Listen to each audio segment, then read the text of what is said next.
Welcome, everyone, and let me pass it over to Carolina.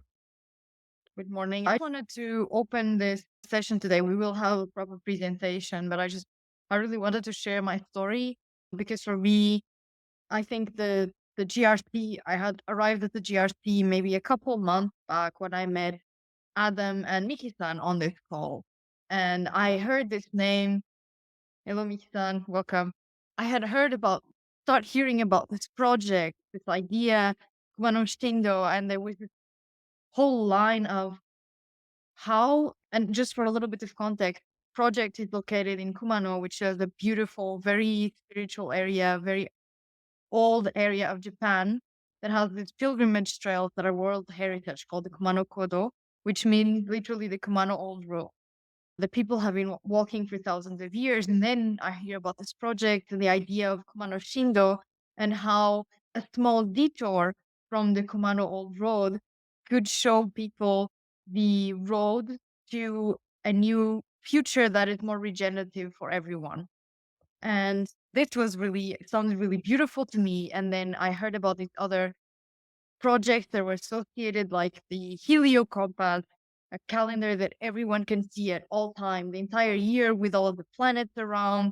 There was the whole Ino network, a competition to help people find their to help fund disruptive innovation project around the world from the government of Japan, and it was all tied back to Manoshindo.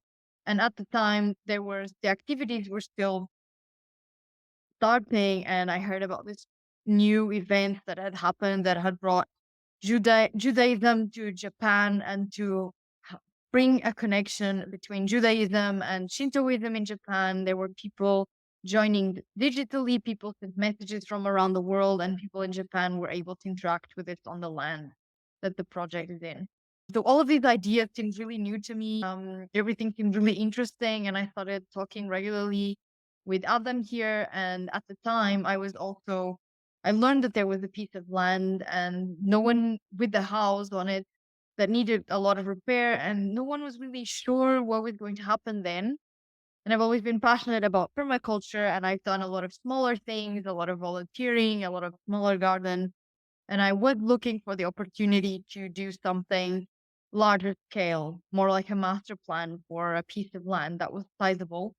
And I thought, well, I'm going to kind of jump at this and try to grab this opportunity. And I offered Adam, well, if you send me some maps and some images, why don't I try to make a permaculture design for this land?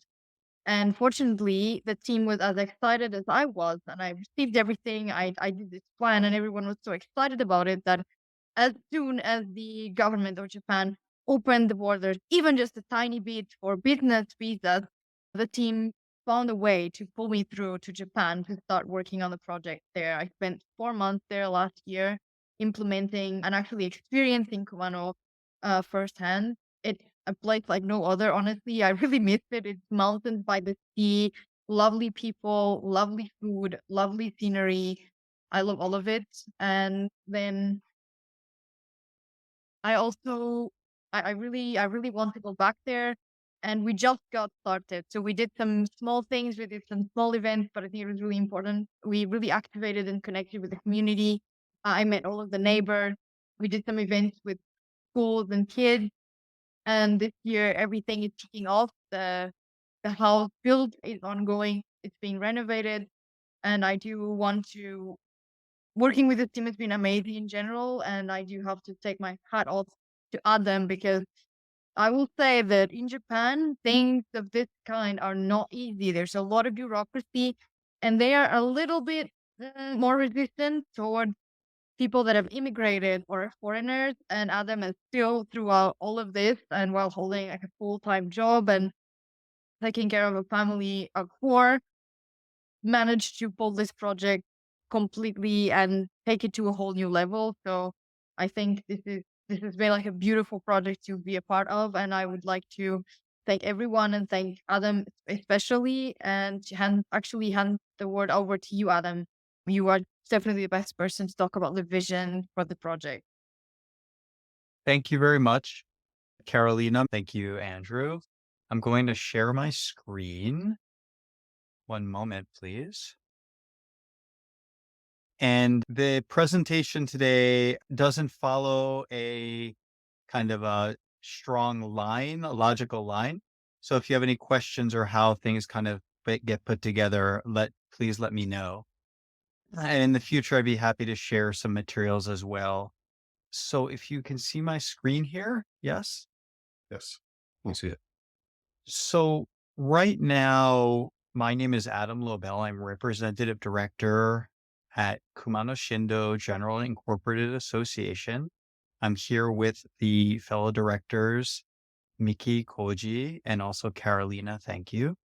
And the kind of where this has kind of at least taken the most traction so far is in education for low carbon society, as well as early childhood education and this aspect of innovation. And I'll be talking about kind of the origin story of the project, as well as what we're working on currently. So this is October 2020. Excuse me. And this is the moment where the term Kumano Shindo kind of came to being. But it's important to also understand how this moment happened because this wasn't such an easy moment to get to either. So in April 2020, I live with my father-in-law, and he receives a letter that I happen to see from the city hall in Kumano City that a house and property are in major disrepair. And I said to him, "What is this?" I'd been married at that point for maybe 13 years, 12, 13 years. And he said, "I'm just getting rid of this. Don't worry about it." And I said, "I'm going down. Please don't get rid of it." And I drove down about a 7.5, 8 hour drive with my friend Nathan. We went to the same language school, 2 years separated in Yokohama, the Institute for Inter-University Center for Japanese Language Studies. And we lived in the same town and we've been staying friends for 15 years now. So we drove down there and we found, I'll show you a photo later, kind of a house in major disrepair. And I just wandered the community. I kind of pick up this skill from my father, who is a land use attorney in New York and works with a lot of community boards. He's 86. He still works 4 days a week. And it's not transactional as much as it's kind of getting permission for buildings to be built as of right in New York City, which involves a lot of community work. So I'm walking and I see a carpenter and I say, I go, there's this, at this point, the house, I just saw it. It's completely covered with plant life. I said, "I need your help to bring this building back, to restore it." And he introduces me to Kawamura sensei. I go in June 2020. I go back in August 2020 with my father-in-law. So the people in the community see I have credentials. I then go in October 2020 and meet Kawamura sensei. And he starts to do some surveys. And he said, "This is a long piece of land juxtaposed by the ancient Kumano Kodo, old trail that Carolina said. Why don't we call it Kumano Shindo, which means Kumano New Trail, kind of as a detour where tourists can kind of go off the path of the well-worn path of the Kumano Kodo and see like a new vision for Kumano." And it really stuck. This is Tanaka-san. She's working for the city. She just finished her contract. She has a degree in education from University of Tokyo. She was an early supporter of the project. And this is Kawamura sensei. And this is a little bit of how the project has evolved. This is in 2020 in June. This is Nathan. This is the house. And this is the same view of the house in October. So we'd been there in December. So we'd been there in June, August, October, and December. So in 4 times, in 2 or 3 work days each, we just toil, cut down the bamboo. And this is the same exact view here after only 4 visits and really just working hard. This view on the bottom of the project is when we first came again, same day in June 2020. And this is the new roof on our project in May of this year. So you can really see how this project has evolved. We're currently doing a crowdfunding campaign and we built up like amazing support among stakeholders in the community. In particular, I wanted to give my thanks to Professor Tada, Dr. Tada, who did finish his recently a PhD in the subject of, I want to say, ancient shrines or ancient shrine culture in the Kumano region. His architectural office is in Kyoto. He's done several restoration projects in Kumano, and he teaches 2 days a week at Kinki University, Kindai University in Osaka. And these are the students. This is Professor Sano, whose sort of seminar the students belong to. This is Dr. Abe Sensei, another architect in his, I don't speak French, but atelier. And the rest are students. And then Nonaka carpenter group. These are part of Nonaka-san's team. And Nonaka-san actually had to travel about 30, 40 minutes from Shingu. But because Dr. Tada was very comfortable with this project team, he wanted Nonaka-san to be involved. And it's been proven to be very a great kind of boon for the project. And this is last Friday. So we're now doing construction on the walls. We finished the roof. And it's kind of L-shaped and L-shaped. So the south face and the east face, which are kind of the more public facing sides, will be covered with wood that will be donated or procured at a low price from our local partner, Nojimoku, Nojimoku Nobutaka is a third generation. He just became president of his timber company in May, and he's been a big supporter of our project. And these are, again, Kinki University students, and Amy, who Carolina knows, who has a master's in ocean science from Ryukyu University and lives 40 minutes away and is now heading up our early childhood education. So we've been really kind of organically building our network, and we are really grateful for connecting with these wonderful people. And this is, unfortunately, there was kind of typhoon conditions last Sunday, so we had to cancel the class, but Amy came with her daughter Hazel, and we did a run through of our first kind of early childhood education class on building hotels and watering places for insects, as well as kind of planting in the herb garden. This is from construction. This is Todd Van Horn, who has a similar kind of regenerative project in Wakayama Prefecture, which is bordering on Kumano. Sorry, Mie Prefecture. And he's been living in Wakayama for, I guess, almost 20 years. He was on the JET program, the Japan Exchange and Teaching Program, which was started in the 80s, started with 4 countries, I believe, US, England, Australia, and Canada, or New Zealand and Canada, and is now up to about 50 different countries with approximately 80,000 alumni. These are young people who, after college, go to local regions in Japan to encourage internationalization and language study. And Todd stayed, and he's been a great partner of the project. So connecting with Todd and other JET alumni has been a priority. And now we're actually being featured this month in the JET Alumni Association kind of newsletter and news blast. So we've been connecting on that front. We've been connecting with JET alumni who are restoring Japanese homes all over Japan. And we'll be doing a podcast later this month. And we're actually talking about a new upcycle program where a third of homes by 2040 in Japan are going to be abandoned. This is called Akia. And how can some of these materials be upcycled into smaller kind of mini homes for maybe foreigners or Japanese people who want the ambiance of an old style home, but maybe can't afford or don't want to take care of a larger home. This is joining Todd's programming in his program called Camp Kumano in Tanabe in Wakayama Prefecture, also near the Kumano Kodo.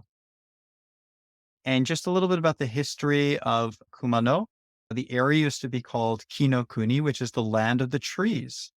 So it's kind of a beautiful, historically, like very regenerative, vibe to it. This is the peninsula. You can see here, it used to be called Kishu or Kinokuni. So before it became the modern Mie and Wakayama prefectures, this was one kingdom. And it's home to this UNESCO sacred sites and pilgrimage routes in the Key Mountain Range, one of only two pilgrimage routes that are registered UNESCO World Heritage Sites. The second is called what, Carolina? The what? Which one? Sorry, can you say that again? The one in Portugal and France and Spain. Oh, it's Camino de Santiago or the Yes. Way of St. James. It's considered Yes. in English. Yes. And you can see, though, Carolina knows this a little bit better than mine, the most of these trails are actually in Wakayama Prefecture. There are 3 main shrines that kind of form the juxt of these, including maybe Miki-san can give me a little bit of insight in Kobadaishi or Kukai, and maybe the role of Kukai in Kumano. Miki-san, are you familiar with the story of Kukai and Kumano? Yeah, You're Kuka muted. is one of the famous monk in Japan, and he established special Buddhism called Mikyo, and he created a Buddhism with the kingdom in this area. And many Japanese people go to this area because some people really want to experience spiritual experience in this area. And there are many mountains and shrines and temples. So this area is the one of the spiritual spot in Japan. Thank you so much. And most of these trails are in Wakayama. This purple trail here is the one that passes through Kumano City on the Mie Prefecture side along the coast. You could see this is Kumano Shindo here in Japanese. This goes to Ise. It actually is the trail to the Grand Shrine in Ise. This is the trail that the emperor traveled historically to travel from Ise to Kumano Kodo, to the shrines, the 3 shrines. So it's a significant historical area. And these are just some notes about it. I'll just read this briefly. So Kinokuni was an administrative district in classic Japan, sometimes called Kinokuni, which means a country where the gods of trees dwell. It's been mentioned in the Nihon Shoki, which is one of the earliest written histories of Japan. Here it says that Itakeru no Mikoto, the son of Susa no Mikoto, was ordered by his sister deities, Oyatsu Hime and Tsumatsu Hime, to plant trees all over the country. He recognized the area, modern-day Wakayama Prefecture, as a good place and decided to live there. When it was first established in the 17th century, it was called Kinokuni and may have been written using Chinese characters for ki, which means tree itself. This is a different character, meaning also pronounced ki. And it may have been derived from the appearance of abundant rainfall. So the city just north of Kumano City, Owase, has the highest amount of rainfall in Japan. Established in the 7th century, Ki Province has long history and was previously known as the Yamato Kingdom, which was based in Nara Basin. The Kojiki states the records of in the ancient Sumerian Meta states Emperor Jinmu passed through Ki Kumano when he entered Yamato. So he had some failures in taking over Japan. He went to the east coast of Kishu. He followed a 3-legged crow, Rasu, and this 3-legged crow took Jinmu Tenno, the first emperor of Japan, to conquer Yamato and then unite kind of Japan, is the long story short. The book that became popular that Carolina's referring to is kind of, I'm not familiar on the details, but talks about ancient Jewish presence in this and other regions of Japan, including in Shikoku. And there is some evidence that the Silk Road did not end on the east coast of China, but rather the Silk Road ended in Japan. I can't go into the details now, but this book became a bestseller in Japan, and the people in Kumano also were interested in it. So they were kind of interested in me, an Eastern European Jew. Just touching briefly, Andrew, do I have like another 5 minutes or so? Is that okay? Okay. Yeah, 5 star. plenty of time, Adam. Take your time. Okay. Keep going. Thank you. So I just wanted to kind of talk about, this is some materials that were lent to me. These can't be shared, but they're kind of part of a game that's been developed to regenerate and rejuvenate the forestry sector in Kumano. And I have like a 200 slide presentation, which I'm going to be putting into English. It's super interesting, but it's important to know that this is like a major industry here.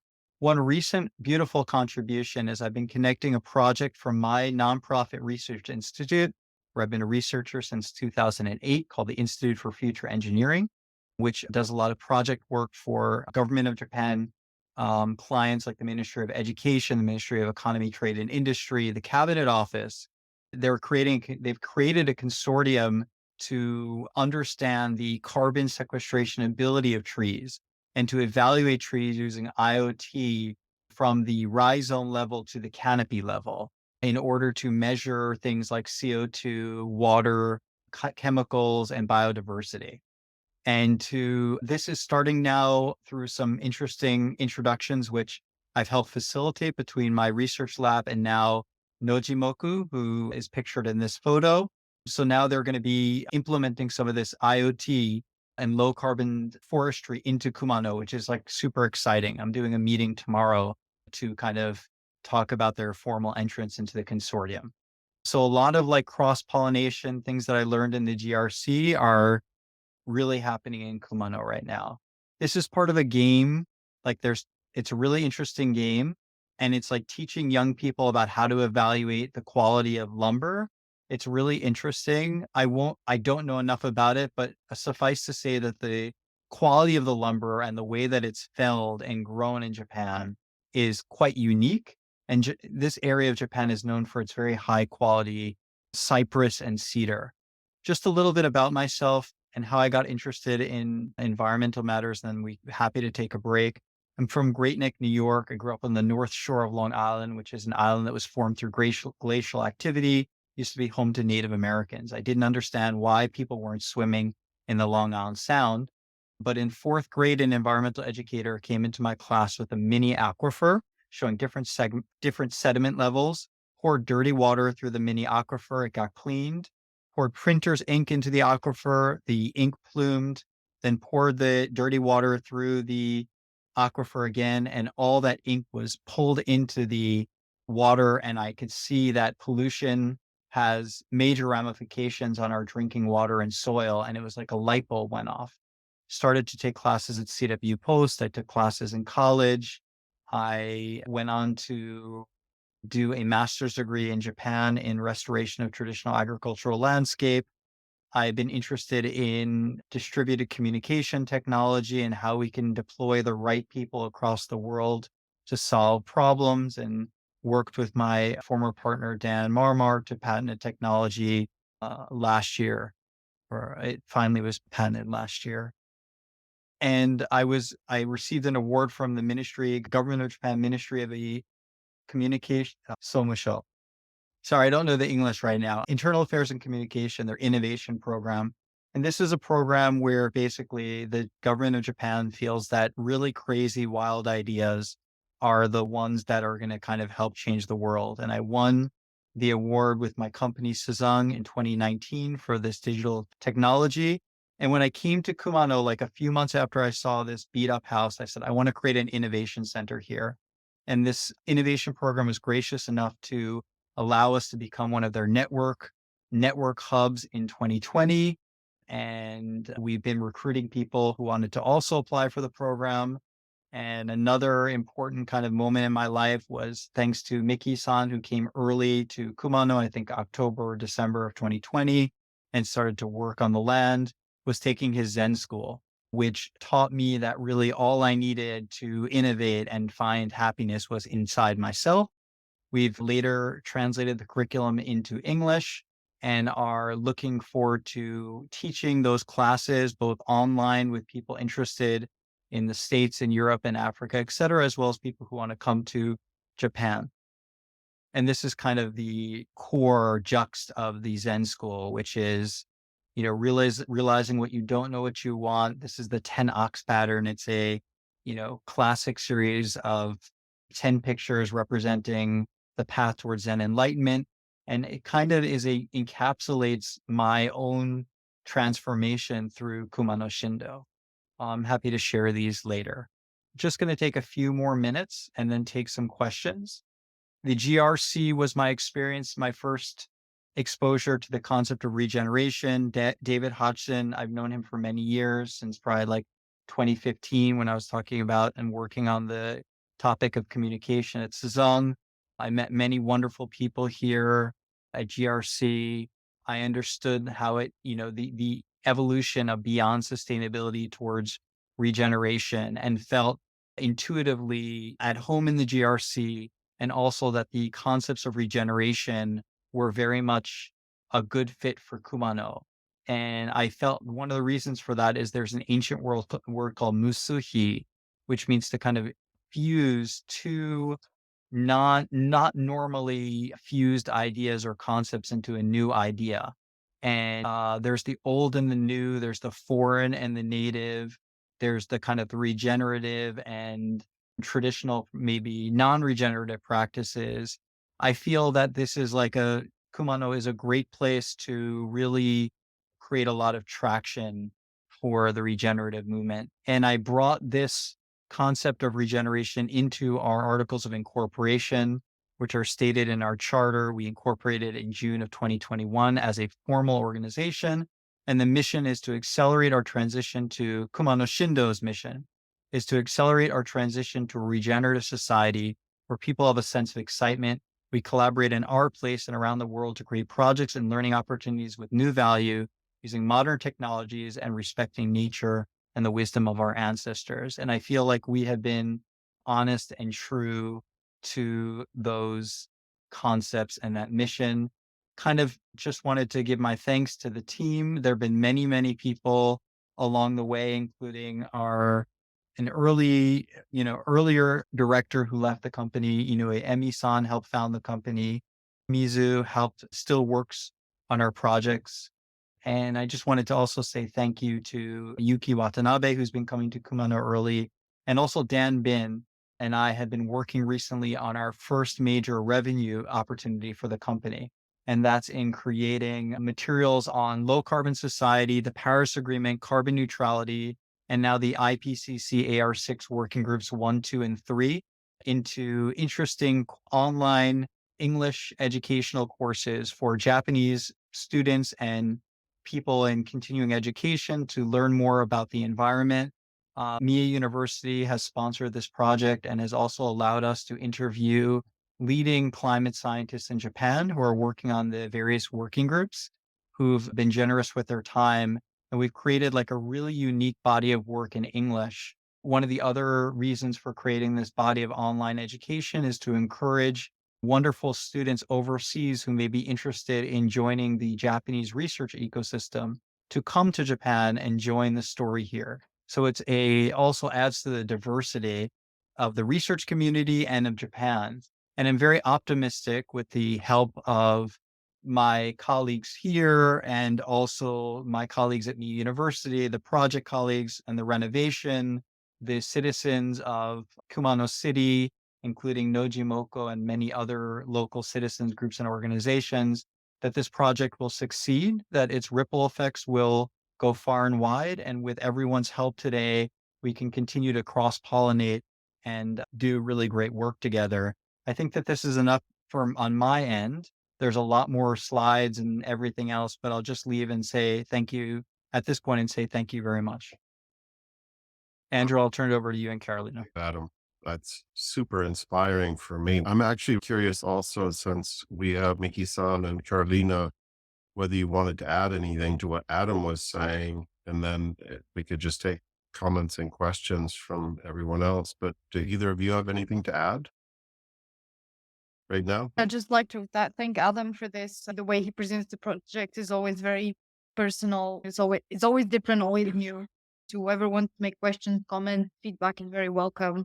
Yeah, anything. Just we're a cozy group, so I think that will work well. Well, I'd love to know a bit more about the restoration process and how, because I'm an architect, so I'm always interested in that. So if you had any words on the topic. Yeah. And about your approach to a restoration of an historical building. So I will share the screen from the crowdfunding site because it provides some interesting back data. So this is the house, what it looked like when I first got there.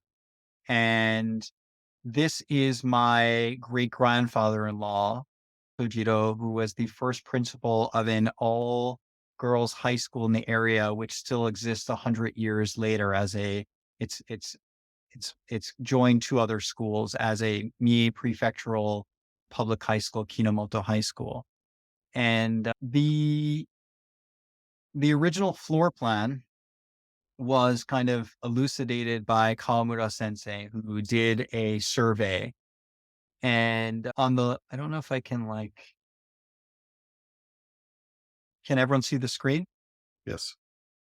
So this is a one-story kind of farmhouse it was in very, very bad condition. It has kind of a loft as well, which has a lot of space, but it was not accessible. There was an addition made in the 1950s. This is the old house here. built about 100 years ago, and then a newer edition here. Interestingly, the newer edition suffered from termite damage and more damage, which leads me to believe that actually the older carpentry and materials in the older part of the house are of a higher quality. This material here was made during Japan's major economic expansion after the war, where materials were probably more mass produced and there was less kind of craftsmanship done into it. When I spoke with Kawamura sensei, he initially said that this entire edition would have to be raised because of termite damage. And then when Professor Tada sensei, who I met through just personal connections, looked at it, he said that it was fine. But he later found out when we took off the ceiling and roof parts that it wasn't that fine. So there's been some evolution of the project. And this is when when he said that this area was fine. He put together this kind of cool 3D model. So this is the older section. And he actually put translucent material here so that sunlight could go through and that people could access this loft area. And really the decisions that went into making what kind of thinking went into making the design decisions was his experience with restoring farmhouses, what amenities were needed. So there was no bathroom in the house traditionally, there was an outhouse, but there will now be a toilet in the house, which makes it much easier for us to do work. But we didn't use traditional materials. So like the original roof had over 2,300 tiles, but installing tile roofs is very expensive. So we went with like a corrugated metal material, which I had initially was like kind of balked at, but I realized that we needed to get this project going and that there were going to be certain trade-offs. And being able to use the house as soon as possible was very important. No one was living there full time, but it would be kind of a fort for us to live in when we were working on the land. We could have seminars there. And this area originally he was going to extend it all the way out here. There was termite damage, so he was going to cut it in half. But they've been able to re-strengthen up the materials where actually they're going to just only take out the walls of a small section. And one of the reasons for that actually is because taking off demolition work, this house is in an island of land. There's no road access. Everything has to be heave-hoed to like a small truck, which has to be driven down to a big truck. So they actually said, let's just strengthen the materials, not do demolition. But there actually is going to be like this nice area where people can kind of put their feet outside. There's going to be like a little outside veranda kind of area. And I have a video I can share later. So a lot of the design decisions were made on a low budget and out of necessity. And I'm happy to say that the roof, which was leaking and being eaten by termites, and actually, let me just go back. The roof was traditionally made tile roof with soil underneath. So tons and tons of soil are under Japanese traditional tile roofs, as well as cedar bark.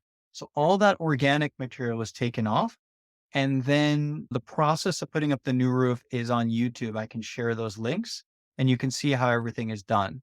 And this is kind of the metal that's been put on, and then insulation will be put underneath to keep it cool during the summer actually, and warmer during the winter months.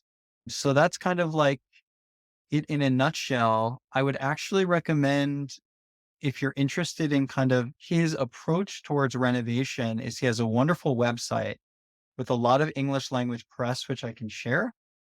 And you can see his kind of community centric approach. This is in Shingu, where the Nonaka carpenter is from. And this is a public space he built right next to a library, which is really cool. So I just wanted to kind of see like his kind of style, just trying to think of an example. Like this kind of restoration style, I think is just, beautiful, and you can read about it. I think he's just committed to restoring in kind of the feeling of the new and the old. I think just one thing to add, sorry, is there's two main themes for this restoration. This is called the room of sky and room of earth. So the room of sky is you can feel the sky. There's the skylight. You can go up to the loft. You can kind of feel the presence of what's above you. And then the room of earth is actually, there are portions where you can actually touch the physical ground. And this is a kind of a seminar and tea ceremony space. And this is more a living and a seminar space. And this southern wall, which will have woodworking, has a view of the sea. You can see in my kind of background, has a view of the Kumano Nada, or the sea. So it's like a beautiful integration into nature. And the only thing I would add is that Carolina has been in charge of this master plan. So how does the living space here integrate into the tea garden, the living space, food jet gardens, etc.? And we're slowly developing these areas now, moving eastward as the project develops. So this is a very long piece of property, and it feeds into the living space here. Thank you. It's lovely. And limitations breed creativity, I think. So, because you were saying do you have a lot of limits in your project? And I think that's what brings, new and beautiful solutions to a project. So all that. Thank you. When I first met people involved in the area, their first kind of response was, "So we'll put an estimate together to demo the whole building." And I said, "No, no, no, no, no." So I love that. And that is, maybe I can build off of that, because the way that you've evolved this is, it looks pretty incredible, especially when you tell the story, how piece by piece, not only, of course, the building feels like actually a symbol or representation of the people and the ideas, the cultural connections that you started blending together with others, which I think is fascinating, because it's totally not a top down thing. It's really like, or it's so organic. And I'm just wondering if you can reflect a little bit about what it means to be growing organically like you are, because it's not without pattern or purpose, but it's completely different than if you came in and said, well, let's just rip this thing down and we're going to, it's a completely different kind of logic. How would you reflect on that? So thank you. I've felt a strong calling to this area for many years, even before I came here. So I feel like there's another kind of force at play. So I can't take all the credit. And of course, there have been a lot of partners. I will say that the recent crowdfunding and publicizing the project has gotten people who were initially reluctant to understand and support the project, including the wonderful elders of the community, to I met with them last week, and they gave me their blessing, which was like a huge thing for me. And as far as not having complete control, I mean, as far as the design is concerned, like I've really, like Tada Sensei has a lot of say in this. And I've given, like, he always will explain things, but I've also given him kind of control over the project. And he'll, of course, confer with me, but I respect his vision. I also wanted to say, I spoke with Miki-san about this. I had a hard moment yesterday or the day before where a local business person was like, maybe you shouldn't have done this renovation because it's costing money. Maybe you should have waited, like made this kind of a 6-year plan. It's only been 3 years. Why are you doing this now?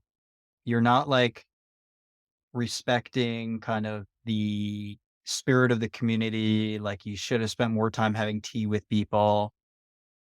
And but then we kind of chatted about it, and I kind of brought a couple of things to his attention. I'm not kind of tooting my own horn, but when I first met him, he had said to me that a lot of people would come into the area claiming that they wanted to do like these huge projects, and most of them have already left. And I told him, like, I've been around here for three years on my own dime, kind of really showing passion for the project. And then I said to him, we need we need a toilet and a roof. And one of the first reasons for going down there is we had neighbors were making claims against the property because of the damage that these tiles could have during a typhoon. The area experiences typhoons. So just long story short, Andrew, the same people who are making the claims about property are now like letting us use their bathroom and offering to let us use a room in their house to get changed. And my neighbor lets me use his truck every time I come into town. And I think I always like, if I make a mistake, I'll own it immediately and write a very formal letter in Japanese as an apology, and then what I'll do to make it right. Like, I will not let any issue fester, like, for more than 12 hours, really. And actually, I'd met my original neighbors in this project because I received a map from the city hall with my neighbors' names, and I wrote letters to all my neighbors saying this, I'm coming, I'd like to see the house. And one neighbor actually wrote back to me, and that he's become a major advocate for the project. So I would just say that, like, getting people in the community to get involved has been huge. I would also say that for sometimes more formal organizations like the Board of Education have been harder to break through. And actually, kind of the direction where we want to take things now in Japan, what we've learned is, especially among our education partners, is not to go through the kind of formal, as you mentioned, Andrew, top-down organizations, but actually look towards local partners who are doing more grassroots activities. So in Japan, the Board of Education, Monkasho MEX, the National Board of Education, Ministry of Education, have strong rules. So breaking through is hard. But the Juku system in Japan is school after school. Like, my son goes to Juku. People do Narai Goto in Japan, which means learning things. It could be everything from learning abacus to sports. And working with those informal partners and getting help, like there's an English school, Juku.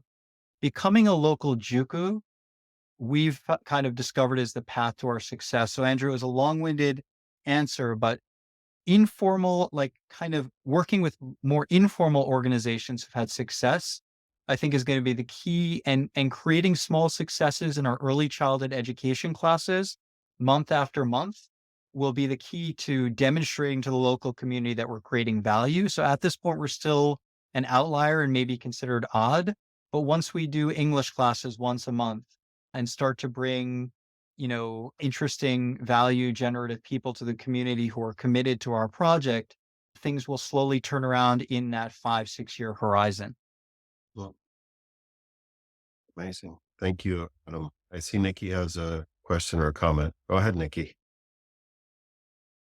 Yeah, I just wanted to say, like, when I came in here and we were doing the check-ins, I mentioned I'm going through a bit of a difficult time. And I just want to really express my gratitude to Adam, Carolina, and Mickey for what you're doing, because it's really inspiring to see that it is literally regenerative, in the sense that you're bringing life back to that Well, and empowering it, and infusing it with that much commitment and dedication. And in a world right now where we're so used to seeing so many artificial projects claiming to be regenerative when we know they're not, which for me, as an autistic person, it really messes with my head and, like, frustrates me quite a bit. When I get approached with certain projects or whatever, and I'm like, you've got to be kidding me. How are you putting regenerative on this? But this is a true example of regeneration in the most respectful way.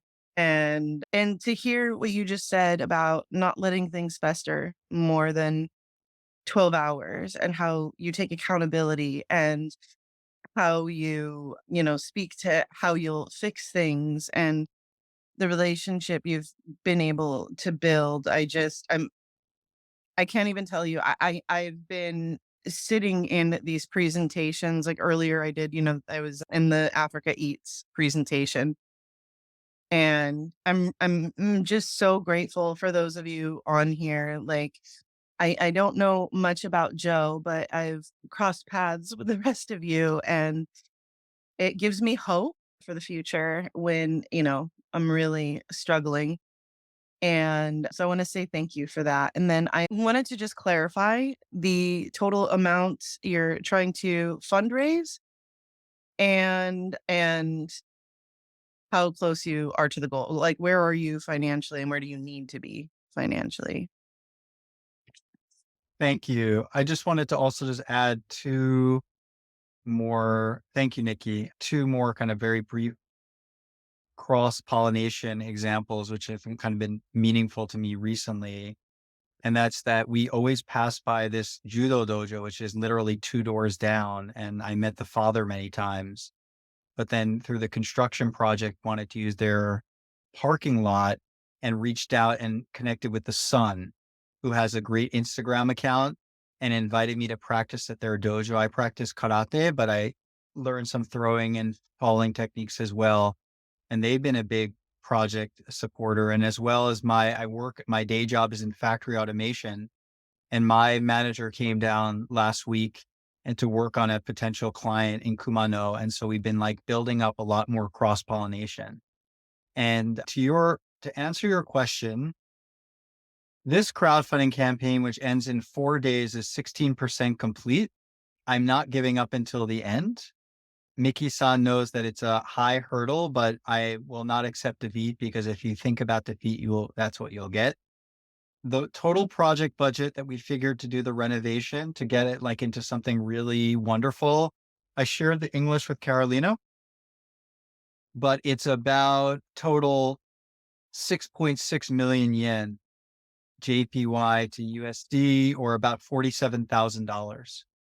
And this crowdfunding represents maybe 3/4 of that. And currently the payments for construction have come out of my pocket personally, which I'm fine with right now. I guess with this project, it's been great for marketing and I met wonderful people through the community. It's been mostly Japanese, although I do have an English guide for people overseas who want to contribute. I have 2 videos in English how to do it, though it's a little hard to use the system. I'm hoping this is an all or nothing campaign. So if we don't close this money by Sunday, 11 p.m., we'll get nothing. If we don't close it, I'm hoping to reach out to the supporters of this particular project and say, will you recommit? We'll make it maybe like a smaller amount, but it's unlike Indiegogo. It takes 2 months from the end of the campaign for them to release funds. So Yeah. that's kind of the state of our fundraising. To date, the founders and I have bootstrapped the company. So I bootstrapped the company and the operation since 2020. Miki-san as well and Carolina-san have used their time, hours, and money in order to come to Kumano and work. So with this project with Mie University, it's our first revenue moment. We're very grateful for that. And then we were hoping to get, and I still hope to successfully close out this. If our project goes viral, then hopefully we'll close it out by Sunday. Go ahead, Christiana. Well, I would like to congratulate Adam for his work and just to assure him that I am trying to do my fee villages, which is the regenerative village down in southern Greece.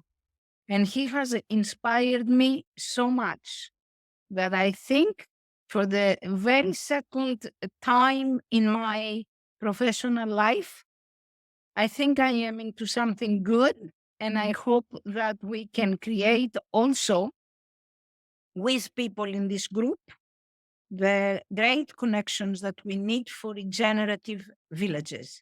And making them apply is key to the whole development.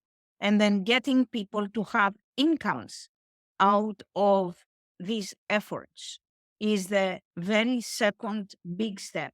So, Aaron, thank you for being such an inspiration. And if you need help, I'm writing you an email. Thank you very much. Chris, Adam, I feel in awe of what all of you have done. So thank you.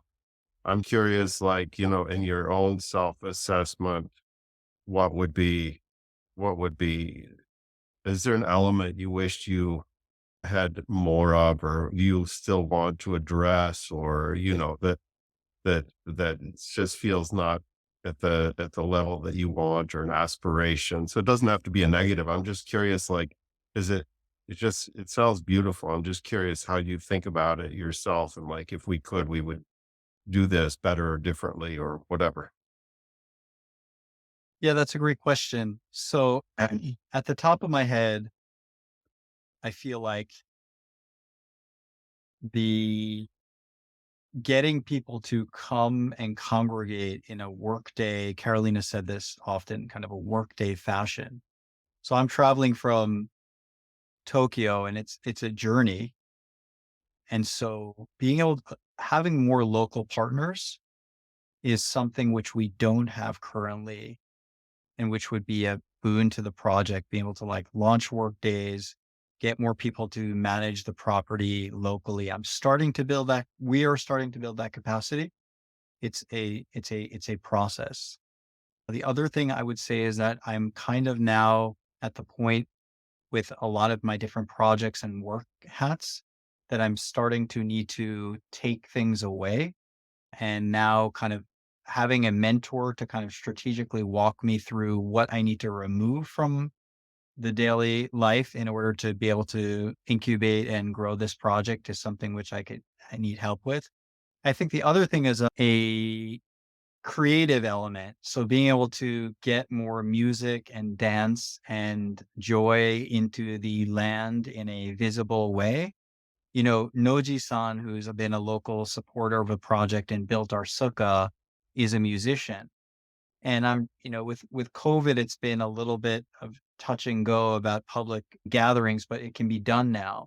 So what's the moment where we kind of gather and show our creativity? This has been like a strong message for me. I'm a musician. I haven't been playing music that much recently.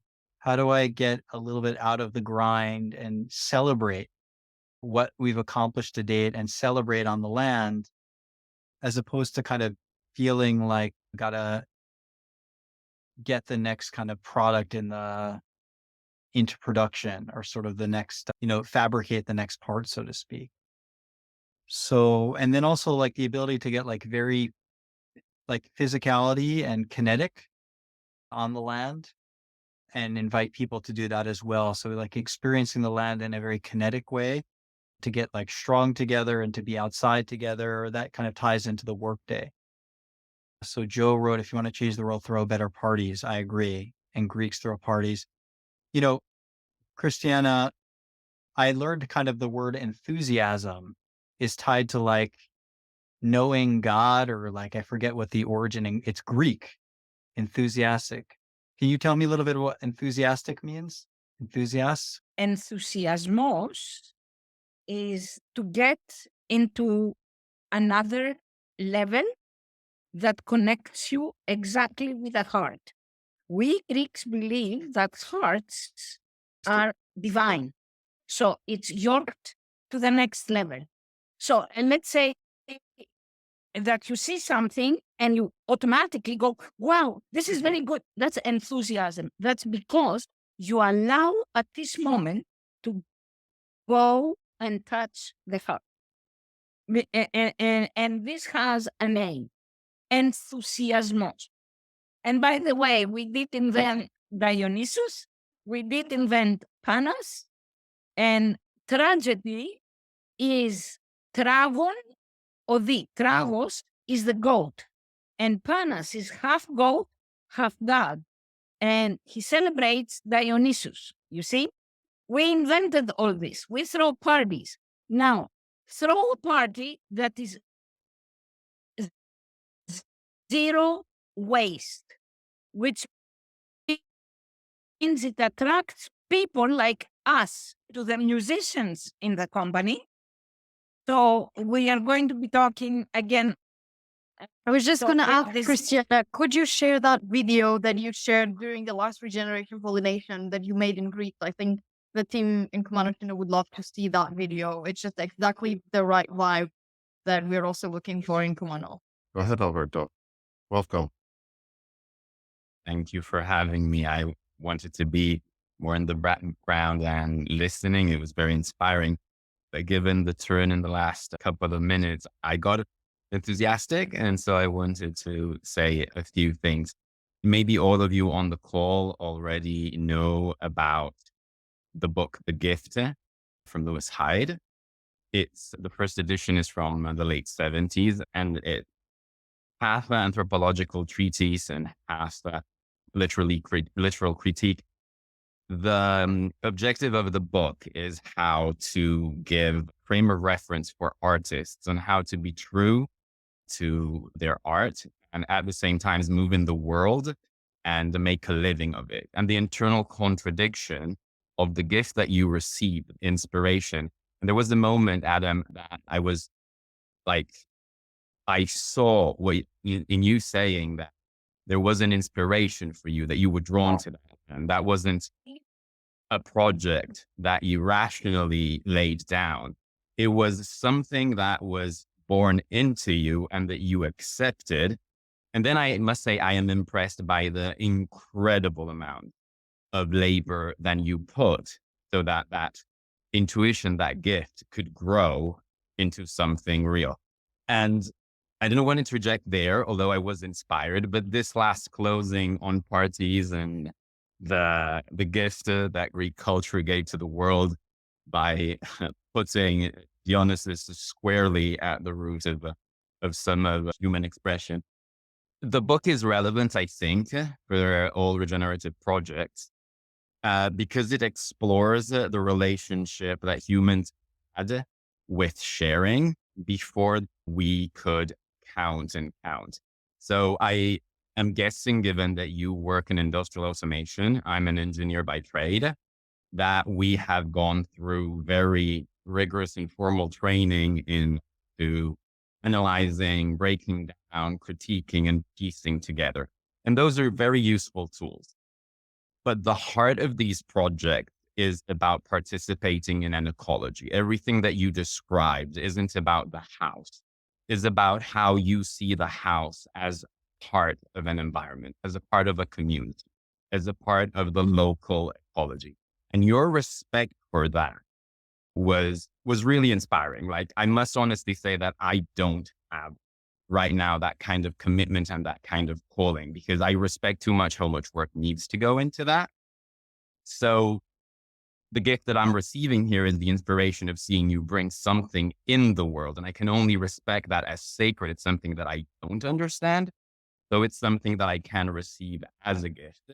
It's your art. It's like I'm looking at a piece of art that you were building, that I see you're inspired for, that you have the intuition for, and you have the technique for. And I can understand it, and I can only participate by receiving it. I hope to grow into it so that I can bring things like these in the world. I think that's what Nikki meant by being inspired by projects of this kind. Maybe I should stop talking because I can't put the book in 5 minutes and I wouldn't do a good service to it. But I think that everybody on the call would really be entertained and appreciate and could use as a tool all the little pieces that the book puts together that become so relevant to explain the parts that are not, project design, but the underlying anthropology of why these things are so important. Thank you again. Awesome comment. So Andrew, can I just have 1 minute? First of all, thank you very much. I also just, if it's possible, Miki-san is putting together a very meaningful event in Kamakura later this year. Can we just give him a minute to describe what he's doing with his colleagues as well in Japan? and connect us to it as well. Can you tell us a little bit about your Zen 2.0 this year? I am a founder of Zen 2.0, which is discussing about how the human spirit is important in this artificial intelligence age. So in this year, we are discussing about the impact of artificial intelligence for humanity. The title of our event is Be Like a Water. The title is from Bruce Lee's word. In this digital age, the rapid change taking place in our world. So if you be like a water, you can be very flexible and you can concern about your environment and your Mother Earth. So I put the link on the chat, so please If you have a chance come to become a grower, you can join online too. Thank you to all three of you. So we call this Regenerative Inside Circle. And I'm so impressed because we got insights from all around the room today, not only the presentation, but all the interactions. I want to thank everyone. It was really a fantastic session. And keep going, Adam. Carolina, Miki-san, thank you for sharing your work. And let's do it again.